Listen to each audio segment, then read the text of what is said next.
Once upon a time, long before the year 2500, way back in 2100 CE, there was no Mr. Plastic Man. Instead, there was a giant thinking machine called the Superintelligence Computer. This computer was the smartest thing in the world. It saw everything, the happy cities, the busy oceans, and sometimes the scary things that could happen, like big waves. The Superintelligence Computer was very kind. It decided the world needed a special kind of hero, one that was fast enough to save everyone and squishy enough to never break. So, the giant computer worked very hard. It used all its smarts and all its best knowledge of future science to create life. Not from mud or magic dust, but from the newest, strongest, most flexible material ever made, polymer plastic. And poof, out of the computer's biggest laboratory was born Mr. Plastic Man.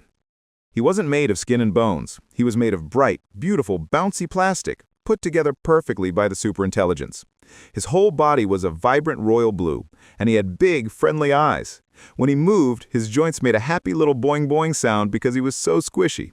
The computer made him a symbol, a yellow P on his chest, and gave him one important mission: to be the fastest, kindest, most flexible protector the world had ever seen. One Tuesday afternoon, everything changed. The city's high-tech warning system, which looked like a massive digital eye in the sky, suddenly flashed bright, angry red. A loud, repeating siren, "Woo, woo, woo," blared from every speaker. The air traffic control robot started shouting, "Immediate evacuation! Large-scale tsunami approaching! Seek high ground immediately!" A tremor, like a giant sigh, ran through the ground. People stopped their hover scooters. The robot dogs froze. Every face turned pale with fear. They knew the danger. This wasn't a small wave. The computer models showed a colossal wall of water pushed by a deep-sea earthquake that would swallow the lower parts of Coastline City. Panic erupted. On the ground, cars were jammed. Flying vehicles crashed into each other in the sudden chaos. People were trying to run, but many were stuck, trapped by the gridlock. The high hills overlooking the city were miles away, and time was running out. Mr. Plastic Man was enjoying a giant fruit smoothie on the roof of his headquarters when the alarms went off. He didn't spill a drop. "It's go time," he muttered, finishing the smoothie in one big gulp. "Time for the Squishy Express." He bent low, making himself into a long, brightly colored cylinder. His feet squished flat against the rooftop. He waited just a breath, focusing all his elastic power. Zzz. He launched off the building, hitting the street level like a rubber bullet. He wasn't running. He was gliding and bouncing with unbelievable force. He zoomed past the traffic jam, a yellow and blue blur that didn't even slow down. His first stop was the elderly home. The residents there couldn't move quickly. He zipped inside.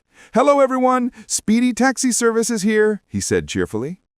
He used his incredible elasticity. He didn't lift them one by one. Instead, he stretched his long plastic arms around 20 people at once, holding them gently yet firmly against his squishy chest.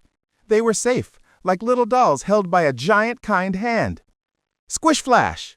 He zoomed out and up the nearest sloping road towards the hills, carrying his precious cargo. The journey that would take a car half an hour took him less than 2 minutes.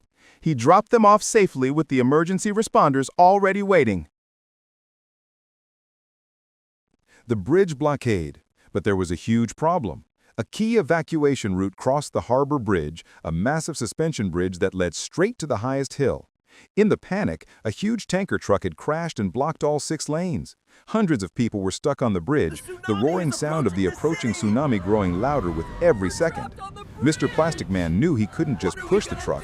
It was too heavy, and the bridge structure was stressed. He squeezed himself small, making his body thin like a plastic rope, and slipped underneath the tanker truck. Then he started to stretch and inflate his plastic body like a balloon. He was getting bigger and thicker, a massive cushion of air-filled polymer. Creak! The Plastic Man, acting like a giant, soft jack, gently lifted the heavy tanker truck just high enough off the road. "Now, everyone, run!" he shouted.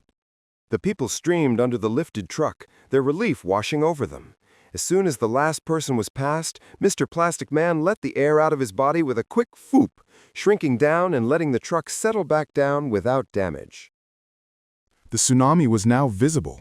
It looked like a terrible, churning brown wall. much taller than the city's nearest skyscrapers. Mr. Plastic Man saw a group of children and their teacher trapped on a rooftop of a low-lying school. The teacher was crying, looking at the wave, now only seconds away. The hero had no time for multiple trips. He needed to make one final unbelievable dash.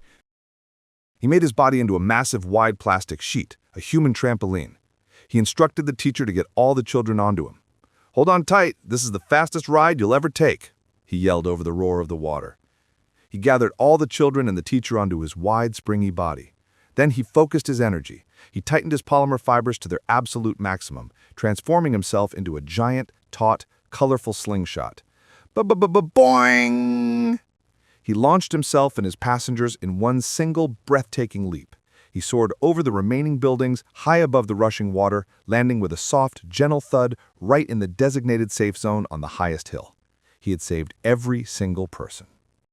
The giant wave crashed into the empty lower city, a chaotic spectacle of white foam and roaring water, but it could not reach the high hills.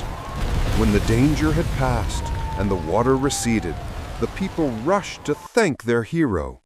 "You're the fastest, bravest hero ever!" cried one little girl. Mr. Plastic Man, back to his normal, slightly wobbly form, simply smiled. "It's easy when you're made of flexible plastic. Being squishy means you can always bounce back,"